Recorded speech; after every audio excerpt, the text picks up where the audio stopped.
Smokey Robinson, the man whose voice could melt hearts and whose lyrics have echoed across generations, was once believed to be the embodiment of romance. That tender tone, that polished smile, that graceful presence on stage. But what if the real story isn't what we imagined? What if behind the serenades, there was a man silently unraveling? You might think you know Smokey Robinson, but trust me, you don't. Because the truth behind the velvet voice carries shadows no love song ever dared to mention. "I just wanted to hold her one more time," he once sang. But behind those poetic lines was something far more tangled. By the time that emotion poured into his music, Smokey was already walking a tightrope between two lives, one filled with applause, the other soaked in secrets. He wasn't just writing love songs, he was living contradictions. At the height of his fame, Smokey was battling more than most fans could ever guess. His public image glowed with charm, but behind closed doors, there was addiction. A secret entanglement with none other than Diana Ross, and a child born quietly outside of marriage. And just when you think the drama ends there, no, that's only the beginning. Legal clashes with his ex-wife simmered just beneath the surface, while his body told the story his smile tried to hide. "I was walking around 6'1" and 120 pounds, he admitted. Clothes no longer fit. He resorted to pinning his pants just to keep them on. It wasn't just the weight of fame, his soul was worn thin too. The man who wrote ballads that made the world fall in love was, at one point, barely holding himself together. He watched close friends slip away. He fought to keep his legacy intact, to protect the very music that had carried him out of the streets of Detroit. "I didn't know then," he later said, "that I was about to lose everything I ever loved." So who was this man behind the microphone? Before the charts and limelight, Smokey was just a wiry kid growing up in the heart of Detroit. His home was bursting with bodies, 11 people crammed together, fighting for space, privacy, and survival. Life there didn't make room for dreams, but Smokey dreamed anyway. He scribbled lyrics in notebooks, humming melodies that nobody heard but him. By 17, he'd penned more than 100 songs. None had been recorded, yet everyone beat inside him like a second heart. Music was never about fame for him.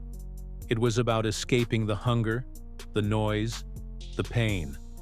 When Barry Gordy heard him sing "Shop Around," he didn't just hear a talented teenager. He saw the future of Motown. Smokey quickly became a symbol, not just for music, but for possibility. For young Black Americans watching from the sidelines, Smokey was proof that beauty could rise out of hardship. He had the look, the sound, the star power. He even married Claudette Rogers, the only woman in the Miracles, equal parts grace and grit. For a while, everything felt untouchable. But the glitz didn't last. And behind every love song was a man slowly breaking down. The storm began to gather during those early Motown days, when Smokey and Diana Ross found themselves thrown together again and again. Studio sessions, writing meetings, backstage moments. Their connection grew stronger in silence, never spoken aloud. It wasn't planned, it just happened. And yes, Smokey was already married at the time.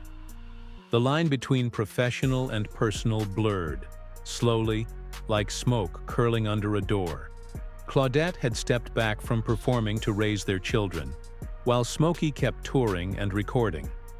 Diana filled the void, and the chemistry between them was hard to miss. They appeared at event after event, captured in photographs with glances that told more than words ever could. At Motown, people whispered, but no one dared ask. It wasn't until years later that Smokey confirmed it. It had been emotional, powerful, a connection that wasn't easy to walk away from. And yet, he did. Because no matter how strong that pull toward Diana was, his heart still clung to Claudette. But by the time he realized that, the damage had been done. From the outside, The marriage was already showing cracks. Distance, missed performances, separate appearances.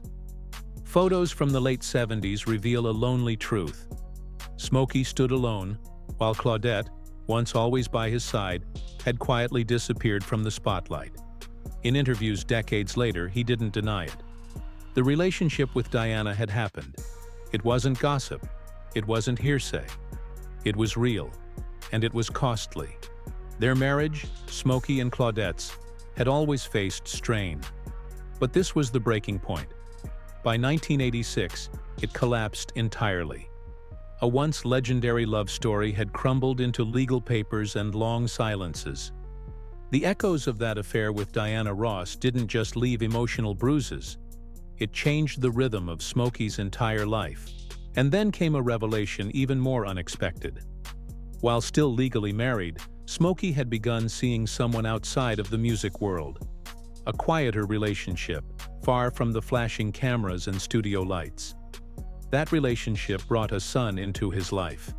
And with that child's birth came a reckoning. "I had to tell her," Smokey recalled. "She threw me out, and I don't blame her." He understood that some truths are too heavy to carry and too sharp to survive. For Claudette, it was the final line in a song that had played too long.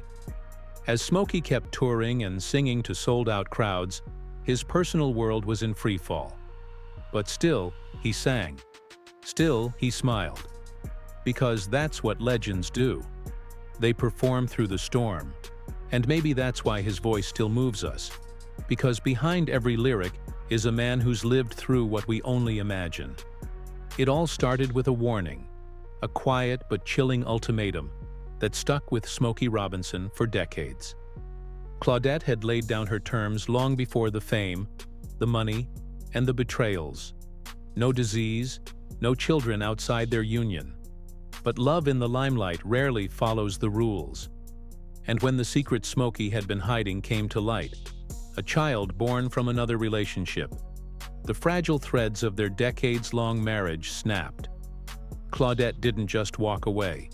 She vanished from his world, closing a door on 27 years of shared dreams, 2 children, and the golden age of Motown they had built side by side. The divorce in 1986 wasn't just a legal process, it was the unraveling of a legacy. Smokey and Claudette had weathered rumors, long tours, and even longer silences. But this betrayal brought a silence too deep to recover from. Claudette, ever the quiet force behind the scenes, retreated into her music, choosing reflection over scandal. Smokey, however, chose transparency. He didn't sugarcoat the truth when the interviews began years later. He faced it head-on, calling it the moment that cracked open everything: his family, his health, his music, and himself. Behind the curtain, a boy grew up unknown to the world, but to Smokey, his existence marked a permanent line in the sand. The family he once anchored his world on was gone, and so began a descent no one saw coming. Not the fans, not his friends, and maybe not even Smokey himself. He stopped showing up. Recording sessions were canceled, tours postponed, meetings missed. The man who once embodied cool control now looked like a shadow of himself. Gaunt, tired, thinner than ever. His iconic suits still shimmered on stage, but backstage, they hung on him like fabric on a skeleton. He confessed later that he was down to 120 pounds at nearly 6 feet tall, holding up his pants with safety pins. It wasn't just heartbreak, it was collapse. Friends watched, some with concern, others with confusion. Was it exhaustion? Depression? No one dared ask. Smokey had once stood apart from the hard partying scene that surrounded Motown's heyday. For years, he'd resisted the pressures, sticking mostly to marijuana while cocaine made its rounds in the industry. But after the split from Claudette, the restraint vanished. The line blurred. What began as an occasional escape quickly turned into a daily routine. And just like that, the music, the thing that had always saved him, was gone. There were no melodies, no lyrics, just silence. Then, in a twist that feels almost scripted, someone stepped in. Not a producer, not a doctor, just a woman of faith. A pastor he'd never met, claiming she had been praying for him for over a year. She said his name had come out of her mouth in prayer, though she didn't know who he was. And she warned him, with a clarity that rattled him, that his life was on the edge, that if he didn't stop, he could lose everything, maybe even his life. Smokey listened. He walked into her church, and right then, without fanfare or rehab or press releases, he made a decision. He quit. Cold. And he never looked back. This wasn't a flashy comeback. There was no public transformation. Just quiet rebuilding. Smokey stepped back from the spotlight. To the outside world, it looked like he'd disappeared. But in truth, he was starting over. Relearning how to live, how to breathe without the haze. He was alone, but alive. And then, years later, the past knocked once more. In 2014, Claudette re-entered the picture, but not with a reunion. She filed a lawsuit, one that shocked fans and raised difficult questions in the music world. The issue? Ownership. Specifically, the rights to the songs written during their marriage. Smokey had recently reclaimed ownership of his catalog using a little-known clause in the Copyright Act of 1976. Claudette, however, believed she was legally entitled to half, dressing rooms less crowded. And then came the silence of 2020. When the pandemic arrived, Smokey faced something even music couldn't soothe. He fell ill. What started as fatigue became a frightening descent. Alone in a hospital room, with no family and no band, he struggled to breathe. The voice that had carried decades of love songs, now barely a whisper. The fear wasn't death. It was silence, the kind of silence that meant never singing again. But Smokey did what he's always done. He came back, fragile, but not broken. It was a reminder that even legends are human, that the glow of the spotlight doesn't protect from loss. But here's where the story takes a turn. While the world knows Smokey for his voice, his true wealth lies deeper. Financially, Smokey Robinson built a quiet empire. Known for his elegance and restraint, his wealth isn't just in songs, but in smart decisions. He once cruised Los Angeles in classic Cadillacs before upgrading to Bentleys and a custom Rolls-Royce, his preferred ride for decades. His collection of luxury timepieces includes a platinum Rolex Day-Date and an Audemars Piguet Royal Oak, symbols of timeless sophistication. Real estate? A historic Hollywood Hills estate, once purchased in the 70s, now worth millions. Plus a private Palm Springs getaway where he retreats to write. He's not known for splurging on jets, but he often charters top-tier Gulfstream models for performances abroad.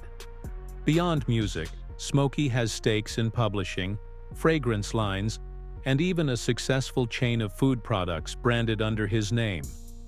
Career-wise, he's long protected his brand through extensive health and asset insurance, ensuring his voice and name remain secure.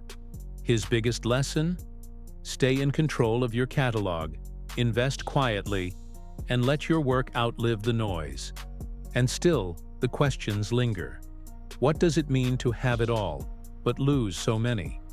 Smokey Robinson has outlived nearly every member of the Miracles. The music plays on, but the camaraderie is gone. Each stage appearance is now a tribute to those who once stood beside him. Yet even now, in his 80s, Smokey sings. Maybe a little softer, maybe with more pause between lines, but every note holds a lifetime. Through lawsuits, heartbreaks, addiction, and loss, he never stopped creating. That's the power of resilience. That's the miracle of Smokey. And maybe that's what keeps audiences coming back. Not just for the nostalgia, but for the man who turned pain into poetry. For the friend who never forgot the ones he lost. For the artist who almost lost his voice, but never let go of his song. As the credits roll on this story, one truth becomes clear. Smokey Robinson isn't just a name from Motown's golden era. He's a living memory, a keeper of harmony, a survivor of silence. So if you've been moved by this journey, don't just remember the hits. Remember the man behind them. Because his story isn't just about music. It's about perseverance. And in a world where so much can be taken away, Smokey reminds us what it means to hold on. And that's the unforgettable story of Smokey Robinson. His rise, his losses, and his refusal to let the music die. From the sweet harmonies of the Miracles to standing solo in the silence of survival, Smokey showed us what it means to live with heart, hustle, and harmony. If you felt something, hit that like button, drop your thoughts in the comments, and subscribe for more stories that go deeper than the headlines. We've got more legends, more drama, and more untold moments coming your way. Trust me, you don't want to miss it. And remember, in a world full of noise, Smokey taught us how to sing through the silence. See you in the next one, where the story never ends and the music always plays on.